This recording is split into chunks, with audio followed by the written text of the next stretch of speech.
اور خود عوام بیچاری کیسے کھڑی ہو, وہ کیسے اسپونٹینیس موومنٹ تو ہے نہیں, پارٹیز ہی ہمیشہ آرگنائز کرتی ہے نا موومنٹس کو, اسٹوڈنٹس کرتے ہیں, یہاں وہ صورت ہی نہیں ہے. اور اوپر سے کووڈ میں لے کے بیٹھ گئے, اگر کوئی ڈیمونسٹریشن ہوتی بھی آتے تو کووڈ سے مر جائیں گے بیچارے, انفیکٹ ہو جائیں گے. تو کوئی گھروں سے تو کوئی نکلنے کے لیے تیار نہیں ہے, شاپنگ مار کے بیچارے کر رہے ہیں کھانے پینے کے لیے. سو موومنٹ شوومنٹ کہاں سے ہوگی, مجبوری ہے. پارلیمنٹ کے باتیں کریں, یہ ڈرامہ کریں, امید کریں کہ اکانومی کریش کر رہی ہے اور کچھ نہ کچھ ہو رہا ہے, یا شاید سیم پیج پہ لوگ نہ رہیں, وہ دن بھی آ جائے. تو اس کی اسی کی انتظار ہے اور کچھ نہیں ہے. گورنمنٹ بہت یہ سیم پیج میں جب بھی کوئی بھی حکومت ہوتی ہے اس کو ہلانا امپاسبل ہوتا ہے, امپاسبل. ٹھیک ٹھیک. اب شہباز شریف صاحب کا تو دیکھتے ہیں کہ اب ان کی قسمت کا کیا فیصلہ ہوتا ہے. لیکن ابھی آپ نے کرونا اور اس کے خوف کا ذکر کیا, تو یہ کچھ خبریں آ رہی ہیں طالبان کے بارے میں, آپ کو کچھ پتہ ہے کہ وہاں کیا ہو رہا ہے؟ جی بالکل بالکل, بڑی دلچسپ سچویشن ڈیولپ ہو گئی ہے. وہ کرونا پڑ گیا طالبان لیڈرز کو بھی, اخنزادہ صاحب کو بھی پڑ گیا جو ان کے مین لیڈر ہیں. سنا یہ ہے کہ وہ ایک آرمی ہاسپٹل میں ہیں, یا وہ وفات پا گئے ہیں, یا وہ بڑے کرٹیکل سٹیج پہ. اسی کے ساتھ سنا یہ ہے کہ سراج الدین حقانی جو کہ حقانی نیٹ ورک کے لیڈر ہیں, ان کو بھی کووڈ ہو گیا, وہ بھی آؤٹ آف ایکشن ہے. یہاں تک یہ سنا ہے کہ وہ جو دوحہ کے اندر طالبان کی لیڈرشپ تھی جو کہ نیگوشیٹ کر رہی تھی, ان میں سے بھی کچھ لوگ ناک آؤٹ ہو گئے. اس کا یہ مطلب ہے کہ وہ جو سارا پیس پروسیس اور ڈائلاگ جو چل رہا تھا, اور جو سیز فائر کی ساری ڈسکشنز ہو رہی تھیں, وہ تو فارغ ہو گئی نا. لیڈرز ہی نہیں ہے تو کیا ہے. اب یہ کہنے کو لوگ یہ کہہ رہے ہیں, وہاں کی خبریں یہ آ رہی ہے کہ ملا عمر کے جو صاحبزادے تھے ان کو شاید اب ٹیمپرری لیڈر بنا دیا جائے, اور اس کے اوپر بھی پاور اسٹرگل چلے گی. تو میں سمجھتا ہوں طالبان کو بھی ڈر لگ گئی ہے, کووڈ آ کے طالبان کو بھی پڑ گیا. اب اس کے ساتھ غنی کی حکومت کیا کرتی ہے کیا نہیں کرتی, دیکھنا ہے. بیکاز یہ تو ڈیفینیٹلی ہے کہ Taliban in terms of negotiation اور پیس پروسیس وہ جو ہے وہ ہالٹ ہو گیا. اب کیا جو باقی طالبان ہیں جو کمانڈرز ہیں وہ دیکھیں گے یہ سچویشن ہے, تو کیا وہ اسپونٹینیسلی وہ خود پھر جنگ شروع کر دیں گے, یہ بھی ہو سکتا ہے. تو یہ پیس پروسیس جو ہے اس وقت بہت خطرناک علاقے میں آ گیا ہے. یہ گر بھی سکتا ہے اور فریز بھی ہو سکتا ہے, مگر امپروومنٹ نہیں ہو سکتی. تو یہ امریکہ میں اب یہ اس کے بارے میں بھی سوچنا پڑے گا کہ یار اگر ایسے ہو گیا تو ہم ٹروپس کیسے پل آؤٹ کریں گے اگر سیز فائر ختم ہو جاتا ہے اور لڑائی جھگڑے پھر شروع ہو جاتے ہیں, بیکاز طالبان کی لیڈرشپ فریکچر ہو گئی ہے, یا کوئی نئی لیڈرشپ آ جاتی ہے جو کہتی ہے نہیں مانتے یہ جو ساری چیزیں پہلے ہو رہی تھی, پھر کیا ہوگا. تو میں سمجھتا ہوں کہ things are very dicey on that front also, وہاں بھی پرابلم ہے. ہاں جی, بدقسمتی سے افغانستان امن کا جو سارا پروسیس ہے اس کو کوئی نظر ہی کسی کو لگ گئی ہے, تھوڑا سا آگے جاتی ہے تو پھر وہی واپس ہو جاتی ہے. یہاں ہمیں ایک بریک لینی ہے, بریک سے جب واپس آئیں گے تو گفتگو جاری رہے گی. ملتے ہیں ایک وقفے کے بعد.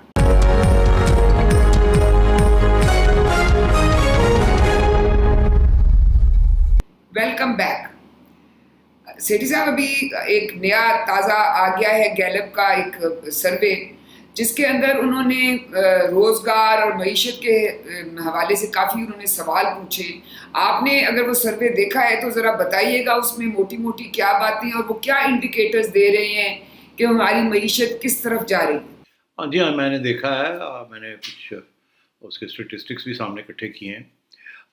یہ بڑے دلچسپ سروے کیا انہوں نے, پروجیکشنز کی ہیں based on labour force survey جو 2017-18 میں ہوا تھا گیلپ والوں نے. تو یہ اس میں کچھ کنکلوژنس انٹرسٹنگ ہیں, کچھ تو ایکسپیکٹڈ ہیں مگر پھر بھی کچھ میرا خیال ہے بتانے ضروری ہے. دیکھیے ٹوٹل لیبر فورس پاکستان کی کوئی 65.5 ملین, کوئی 6.5 کروڑ کے قریب ہے. اب زیادہ ہوگی کیونکہ یہ 2 سال 1 سال پرانا ڈیٹا ہے. چلے آپ سمجھیں کہ 7 کروڑ جو ہے یہ لیبر فورس ہے آپ کی. اور اس میں سے جو لوگ بے روزگار ہیں وہ کوئی 4 ملین کے قریب, 40 لاکھ کے قریب لوگ بے روزگار ہیں. اچھا, یہاں سے ہم شروع کرتے ہیں کہ یہ سچویشن ہے جب کہ کرونا آیا. اچھا, اب کرونا کے بعد جو سچویشن ہے وہ کیا ہوئی, اس میں یہ ہے کہ سب سے زیادہ کس نے سب سے زیادہ سفر کیا ہے, کس حصے نے اس لیبر فورس کے, اور کس نے سب سے کم کیا ہے. اچھا, اور سب سے زیادہ ہائی رسک کون سے ہیں سیکشنز لیبر فورس کے کون سے ہیں, اور سب سے زیادہ سیف کون سے ہیں. ان کا یہ کہنا ہے کہ 28% یعنی کہ کوئی 17 ملین کوئی 2.25 کروڑ کے قریب لوگ جو ہیں وہ ہائی رسک ہیں، جن کی ملازمتیں خطرے میں آ گئی ہیں، یا بے روزگار ہو گئے ہیں، ملازمت نہیں ہے، یا ملازمتیں خطرے میں آ گئی ہیں، ان کو نکال دیا جائے گا یا نکال دیے گئے ہیں جاب سے، لیبر فورس میں سے، ایکٹیو لیبر فورس میں سے 28% ہائی رسک، جن کو کووڈ کی وجہ سے، جو لاک ڈاؤنز ہوئے ہیں ان کی وجہ سے ان کو انمپلائمنٹ ہو گئی ہے، یا بے روزگار ہو گئے ہیں، یا ہو جائیں گے آگے جو صورتحال ڈیولپ ہونے جا رہی ہے، معیشت جو بیٹھ رہی ہے. اور 40% ایسے ہیں جو کہ میڈیم رسک ہے، اور 1/3 ایسے ہیں 33% جو کہ کم رسک کے ہیں، ان کو پھر بھی ان کی نوکریاں اور ملازمتیں برقرار رہیں گی. تو پہلی بات تو یہ ہے کہ اتنے لوگ جو ہیں 28% will lose their jobs or could lose their jobs or have lost their jobs, about 17 million. اب آئیے آپ ریجن وائز ہی بڑا انٹرسٹنگ ہے. سب سے زیادہ سدرن پنجاب کے اندر آپ دیکھیں تو سب سے زیادہ سدرن پنجاب میں ہائی رسک ہے، بے روزگاری کی 25%، اور اس کے بعد سینٹرل پنجاب میں 14% ہے، ویسٹ پنجاب میں 9% ہے، اور ناردرن پنجاب میں صرف 5% ہے. تو یہ تو پنجاب کی بات ہو گئی. کراچی میں اور سندھ میں انٹیریئر میں دیکھیں تو کراچی میں 10% اور انٹیریئر سندھ میں 21%. تو انٹیریئر سندھ سب سے زیادہ ود ان سندھ. ادھر کے پی میں پشاور ویلی کے اندر سب سے زیادہ ہے مسئلے، اور پھر ادھر ناردرن ایریاز میں آپ چلے جائیں، کلات اور بلوچستان میں چلے جائیں تو کلات اور مکران میں جہاں سب سے زیادہ غربت ہے وہاں. تو اس قسم کی یہ سچویشن ڈیولپ ہو رہی ہے. میں سمجھتا ہوں کہ ایک اور فیکٹر جو ہے وہ بڑا امپورٹنٹ ہے، جو کہ عام لوگ ڈسکس نہیں کر رہے. ایک سروے ہوا تھا 2-3 مہینے پہلے، اس سے لوگوں سے یہ پوچھا گیا تھا کہ آپ کا کیا خیال ہے یہ جو تھریٹ آ رہی ہے کرونا کی، یہ کتنی سیریس ہے. تو اس وقت کوئی 51% لوگ جو تھے جن کو پوچھا گیا وہ یہ کہہ رہے تھے کہ تھریٹ سیریس ہے، بڑی سیریس ہے. آپ حیران ہوں گے کہ اب جو پوچھا ان کو تو ان میں سے 63% پاکستانی، 63% کہتے ہیں کہ یہ کوئی خاص تھریٹ شیٹ کوئی نہیں. ٹھیک ہے، ایگزیجریٹڈ ہے، اتنی بھی نہیں ہے جتنی نجم سیٹھی کہہ رہا ہے. وہ کوئی ایسی بات نہیں ہے. حکومت کہہ رہی ہے کہ اب سب کو ہی ہو جائے گا، وہ کہتے ہیں نہیں، کوئی نہیں. تو آپ گورنمنٹ کی تو ایٹیٹیوڈ آپ دیکھ رہے ہیں، مگر آپ دیکھیے کہ عوام کی ایٹیٹیوڈ کیا ہے. اور یہاں بھی بڑی انٹرسٹنگ بات ہے، میں آپ کو بتاؤں کہ جو اربن ایریاز ہیں پاکستان کے، وہاں زیادہ لوگ جو ہیں وہ کہتے ہیں کوئی گل ہی نہیں. اور اس میں 70% لوگ جو اربن ایریاز میں ہیں شہری، وہ کہتے ہیں جی نو پرابلم، اتنی اہم ہی ہے، وہ اتنی بڑی بات ہی نہیں ہے. حالانکہ سب سے زیادہ انفیکشن بھی وہیں ہو رہی ہے، مگر پھر بھی لوگ جو ہیں وہ یہ کہہ رہے ہیں کہ نہیں. آج اس میں گورنمنٹ نے بھی، آپ کو پتہ ہے، کوئی خاص یہ ٹی وی کے اوپر آ کے کیمپینز نہیں چلائیں گی، یہ بڑا سنجیدہ مسئلہ ہے، خطرہ بہت ہے، یہ ہے وہ ہے. گورنمنٹ تو آ رہی ہے جی کوئی گل ہی کوئی نہیں، بڑی کم ہے، ہمارا تو وہی کچھ نہیں. میں یہ سمجھتا ہوں یہ ساری کی ساری غلطی جو ہے یہ حکومت کی ہے، فیڈرل گورنمنٹ کی ہے، جو کہ تھرو آؤٹ یہ کہتے رہی ہے کوئی بڑی بات ہی نہیں ہے، دنیا میں یہ ہو رہا ہے، ہمارے یہاں تو وہی کچھ نہیں رہا. پھر یہ تھیریز چلتی رہی ہیں کہ جی وہ ہم تو امیون ہیں، ہمارے تو گرمی بھی جو ہے یہاں وہ اس کی وجہ بھی ہے، اور ہم تو ویسے بھی پولیو شاٹس لگے ہوئے ہیں، یہ ہو گیا وہ ہو گیا، ہم بڑے ہارڈی لوگ ہیں. اس قسم کی تھیریاں بھی چلتی رہی. اس لیے ابھی تک پرسیپشن یہ عوام میں یہی ہے کہ یہ کوئی خاص سیریس بات نہیں ہے یہ کرونا، اور یہ ہمیں بات بنائی جا رہی ہے. اور میں سمجھتا ہوں اس کے اندر سب سے بڑا رول حکومت کا ہے، جس کو چاہیے تھا ایجوکیٹ کرنا، تعلیم دینا، لوگوں کو سمجھانا، بتانا کہ یہ بڑی سیریس چیز ہے، اس کے ساتھ یہ ہو. اور اسی لیے کیونکہ یہ رویہ حکومت کی طرف سے ہے کہ کھول دو نو تھریٹ، تو عوام میں بھی یہ بات چل پڑی ہے کہ دی نو تھریٹ. آپ ان سے پوچھئے جن کو یہ اثر ہو رہا ہے، جن کے اوپر جن کی فیملیز تباہ ہو رہی ہیں، جو کہ بے روزگار ہو رہے ہیں اینڈ سو آن، تو پھر شاید کوئی اور پرسیپشن ہو. مگر ابھی پاکستان کے اندر یہی پرسیپشن ہے کہ it's not a serious threat. اچھا سیٹھی صاحب، میں نے آپ سے ایک اور بھی تبصرہ لینا ہے. کل جو وزیر اعظم صاحب نے پریس بریفنگ میں بہت سی باتیں کی، ان میں ایک بات انہوں نے سیاحت کے بارے میں کی، ٹورزم. اور انہوں نے کہا کہ جی کے پی اور جو ہیں یہ گلگت بلتستان وغیرہ کے یہ تو بیچارے سروائیو بھی ٹورزم پہ کرتے ہیں, وہ صرف گرمیوں میں 2-3 مہینے ہوتا ہے. میں سنواتی ہوں انہوں نے کیا کہا. ہمارے خیال میں ٹورزم کو اس لیے کھولنا چاہیے کہ وہ علاقے جدھر ٹورزم صرف 3-4 مہینے ہوتے ہیں گرمیوں کے, جدھر لوگ ان کا روزگار ٹورزم کی وجہ سے ہوتا ہے, اگر وہ ہم نے یہ 2-3-4 مہینے چلے گئے اس کے لاک ڈاؤن کے اندر, جو ایریاز ہم نے بند کیے ہوئے ہیں, تو وہ لوگوں کو اس کے بعد سردیوں میں تو کوئی آمدنی نہیں ہوتی, تو اور ان علاقوں میں غربت ہو جائے گی. گلگت بلتستان اور پختونخوا دونوں گورنمنٹ سے فیصلہ کیا آپس میں مل کے SOPs طے کریں گے تاکہ وہ ٹورزم کو بھی اجازت دیں. تو یہ بتائیے گا کہ ایک طرف حکومت کہہ رہی ہے کہ آپ گھر پہ بیٹھے احتیاط کریں, آپ کے پاس انٹرنیشنل جو ہیں وہ ٹورسٹ آ نہیں رہے ہیں, تو یہ ٹورزم کھولنے کا مقصد کیا ہے؟ دیکھیے, پہلی بات تو یہ ہے کہ خاص ٹورزم ہے ہی نہیں پاکستان میں. زیادہ ٹورزم ہوتی ہے فارن کی, وہ تو ہے ہی نہیں, پہلے بھی نہیں تھی, اب بھی نہیں ہے, تھوڑی سی تھی. پرائم منسٹر صاحب کا اشارہ جو ہے وہ یہ ہے کہ یہ جو ناردرن ایریاز ہیں, سینک ایریاز ہیں, ٹھنڈے ایریاز ہیں, یہاں پاکستانی گرمیوں کے اندر جاتے ہیں دوسرے جگہ سے, اور وہاں جا کے چھوٹی موٹی ٹورزم ہوتی ہے. ان کی اکانومی جو ہے وہ ٹورسٹ اکانومی جو ہے وہ چلتی ہے. مری چلے جاتے ہیں لوگ, نتھیا گلی چلے جاتے ہیں, سوات چلے جاتے ہیں, اینڈ سو آن. اچھا, اب وہ کہہ رہے ہیں کہ ہم کھول رہے ہیں تاکہ وہ جائیں, ان کے ہوٹل چلیں, ان کے کاروبار چلیں. اچھا, اب بات بڑی انٹرسٹنگ ہے. یہ وہ علاقے ہیں جہاں سب سے زیادہ انفیکشن نہیں ہوئی, سب سے کم انفیکشن ناردرن ایریاز میں ہے, اور وہاں آپ نے دیکھا کہ وہاں کی KP کی گورنمنٹ بھی بڑی سختی کر رہی ہے. انہوں نے بھی ایک کووڈ ایمرجنسی ایکسیکیوٹ کر رہے ہیں, لاک ڈاؤن قسم کی چیز. اور ادھر گلگت بلتستان میں بھی وہ جو ایریاز ہیں وہاں بھی وہ کہہ رہے ہیں کہ نہیں, ہم فیڈرل گورنمنٹ کی پالیسیز کو ایکسیپٹ نہیں کرتے, ہم تو لاک ڈاؤن میں ہیں, ہم نہیں چاہیں گے کہ زیادہ آنا جانا ہو اور زیادہ لوگ ملیں ایک دوسرے. وہ اپنے آپ کو بچانا چاہتے ہیں, وہ اپنی یہ جو بات ٹورزم کی وہ نہیں سوچ رہے. وہ کہتے ہیں نہیں ہم بند کر رہے ہیں, آپ مت آئیں. یہ کہہ رہے ہیں نہیں جاؤ. جیسے پلگرمز آئے, انہوں نے آگے شروع کر دیا کام, اور جو باقی جگہ سے لوگ آ رہے تھے انہوں نے آ کے پاکستان کو انفیکٹ کر دیا.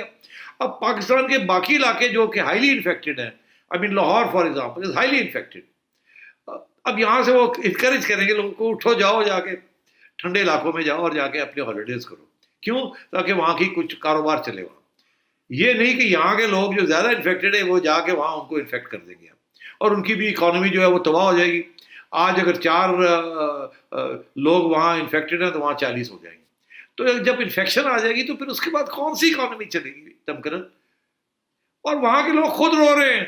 میں ابھی دیکھ رہا تھا ٹویٹر کے اوپر, ایک ٹریول ایجنسی کی خاتون ہیں جو کہ جن کی روزمرہ کی زندگی جو ہے وہ ٹریول اور ٹورزم کے ساتھ تعلق ہے ان کا, اسپیشلی ناردرن ایریاز میں, سوات میں. وہ کہہ رہی ہیں مت آئیں یہاں, ہم نے بند کرنا ہے. آپ کیوں لوگوں کو یہاں بھیج رہے ہیں؟ ہمیں اپنی جانوں کا فکر ہے, آپ کہہ رہے ہیں کہ ہمیں آپ دھمکیاں دے رہے ہیں کہ کاروبار کرو اپنا. ہم نہیں انٹرسٹڈ, ہم نہیں بھوکے مریں گے, آپ فکر نہ کریں ہمارا. ہمیں تو کووڈ سے فکر ہے, کیونکہ اگر وہ ہو گیا تو پھر کاروبار نہیں رہ جائے گا. پھر کون کاروبار کرے گا, کیسے ہوگا؟ اگر انفیکشن آ گئی تو ریسٹورینٹ بھی بند, ہوٹل بھی بند. تو وہ تو یہ کہہ رہے ہیں, اور یہ کہہ رہے ہیں جاؤ. مطلب مجھے سمجھ نہیں آ رہی یہ کون ان کو پرائم منسٹر صاحب کو ایڈوائز کر رہا ہے, کیا ان کا فلسفہ ہے جو کہ سامنے لا نہیں رہے ہیں. میرا خیال ہے یہ چاہتے ہیں کہ سارا پاکستان انفیکٹ ہو جائے, 6 مہینے میں تباہی ہو جائے, لوکل اپنی اینٹی باڈیز بن جائیں, پھر جا کے دیکھا جائے گا, کیونکہ ہم بچا تو سکتے نہیں. مگر یہ ٹورزم کی بات کہاں سے آ گئی؟ اس مطلب ہے ٹرانسپورٹ بھی کھول دو, زبردستی لوگوں کو جاؤ وہاں جا کے انفیکشن کرو. وہاں کے لوگ کہہ رہے ہیں مت آئیں, یہ کہہ رہے ہیں جائیں. تو مطلب ہے تمکنت, آئی مین آنیسٹلی میڈنس, تنگ نظریہ, کوئی پوری پکچر کو دیکھا نہیں جا رہا. جہاں یہ لوگوں کو بھیجنا چاہ رہے ہیں ان سے لوگوں کو تو پوچھیں کیا وہ چاہتے ہیں یہاں لوگ آئیں انفیکٹ کریں آ کے. اور وہ کون سی اکانومی ہے؟ وہ اگر 3 مہینے کے کوئی بھوکا نہیں مرے گا. وہاں کے لوگ کہہ رہے ہیں ہم بھوکا نہیں مریں گے, ڈونٹ وری اباؤٹ اس, اور یہ کہہ رہے ہیں نہیں آپ جائیں. تو مطلب ہے کہ I am at a loss to understand یہ کس قسم کی حماقت ہے یہ, جس قسم کی یہ پالیسیز کو پروموٹ کر رہے ہیں پرائم منسٹر صاحب. جی میری بھی سمجھ سے باہر ہے, کیونکہ ہمارے تو شہر میں پارکس بھی بند ہیں, ہم تو واک کرنے کے لیے بھی نہیں جا سکتے. تو ایک طرف پارکس بند ہے, دوسری طرف ہمیں کہہ رہے ہیں کہ اپنے گھر کے پاس پارک نہ جائیں اور آپ چلے جائیں مری, نتھیا گلی, ناران. مطلب یہ سمجھ سے کچھ باہر ہی ہے بات. اچھا یہاں ہمیں وقفہ لینا ہے, وقفے سے جب واپس آئیں گے تو گفتگو جاری.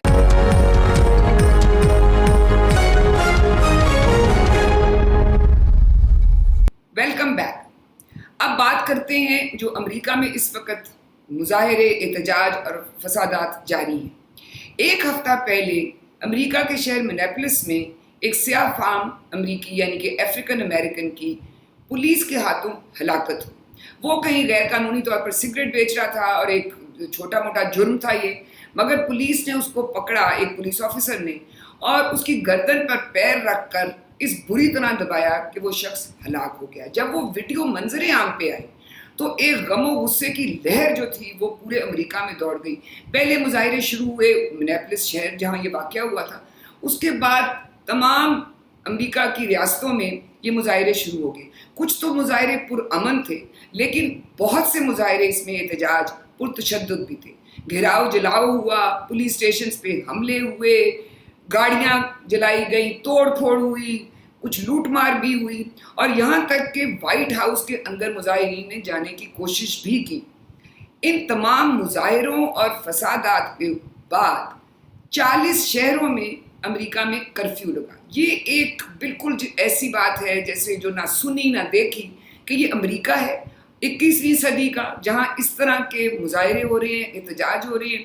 دوسری طرف سے حکومت کا بھی ایک جارحانہ رد عمل ہے ان کا, بجائے اس کے کہ وہ درجہ حرارت کو نیچے لائے جائے, وہ اسی طرح کا رد عمل جارحانہ آ رہے. تو سیٹھی صاحب یہ میں پوچھنا چاہوں گی کہ ایک شخص کی ہلاکت سے اتنا غم و غصہ, اس کی آئی ایم شیور کوئی اور بھی وجوہات ہوں گی, اس پہ ذرا آپ روشنی ڈالیے گا.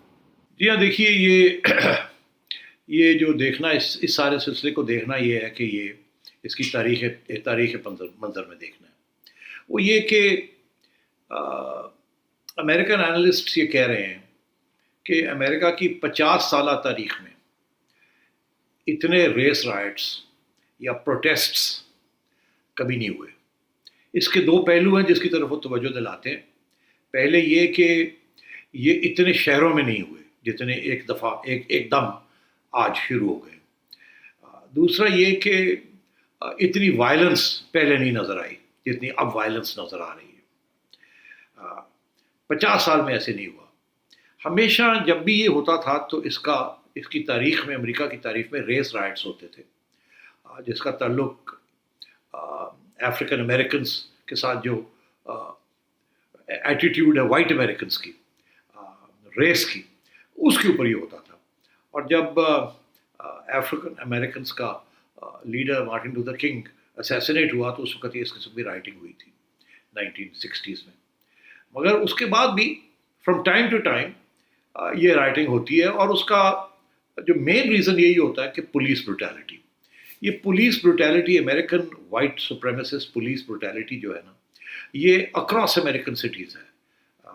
اور ہمیشہ 3/4 آف پولیس بروٹیلٹی کیسز, 75% جو کیسز ہوتے ہیں پولیس بروٹیلٹی کے, وہ اگینسٹ بلیکس یا افریقن امریکنس کی طرف ہوتے ہیں. اور ہمیشہ ایسے ہی لگتا ہے کہ زیادتی کی گئی ہے. جیسے کہ یہ لیٹسٹ انسیڈنٹ کے اندر ایک پولیس افسر نے ایک ان آرمڈ شخص کو گرا کے اس کے گلے کے اوپر دباؤ ڈال کے 10-12 منٹ وہ روتا رہا کہ میرے پاس کچھ نہیں ہے, نہ ہتھیار ہے نہ کچھ ہے, زمین پہ لیٹا ہوا ہے, اور اس نے اس کا گلا دبا دیا اور اس کو ایسفکسیٹ کر دیا, مار دیا.